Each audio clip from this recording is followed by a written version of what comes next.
Ngayong araw ay opisyal lang ginanap ang media ko ng upcoming kapamilya series na Love is Never Gone, kung saan ipinakilala ang buong cast at ilang detalye ng proyekto bago ang nalalapit nitong premiere.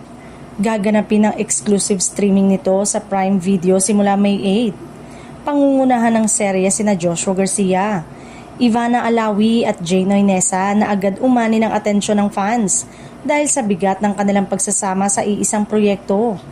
Kasama rin sa cast sina JM Ibarra, Fiang Smith at Jameson Blake na kumakatawan sa bagong henerasyon ng mga artista na patuloy na lumalawak ang exposure sa mainstream at digital platform. Dagdag bigat sa serye ang paglahok ng mga veteranong aktor na sina Dina Bonnevie, Michael De Mesa at Epi Quizon na inaasahang magdadala ng mas mabigat na emosyon at komplikadong relasyon sa kwento ng serye.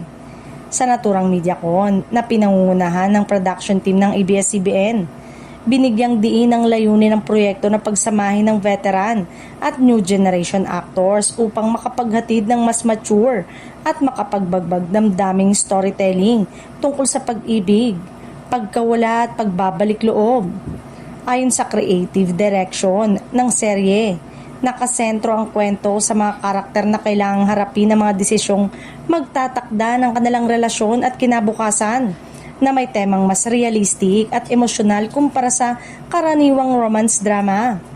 Inaasahan din na magiging malaking usapan online ang serye dahil sa kombinasyon ng popular na stars at fresh pairings na posibleng magbukas ng bagong on-screen dynamics na aabangan ng viewers sa bawat episode release. Mapapanood ang Love is Never Gone eksklusibo sa Prime Video simula May 8 kung saan 2 episode ang ipapalabas tuwing Biyernes.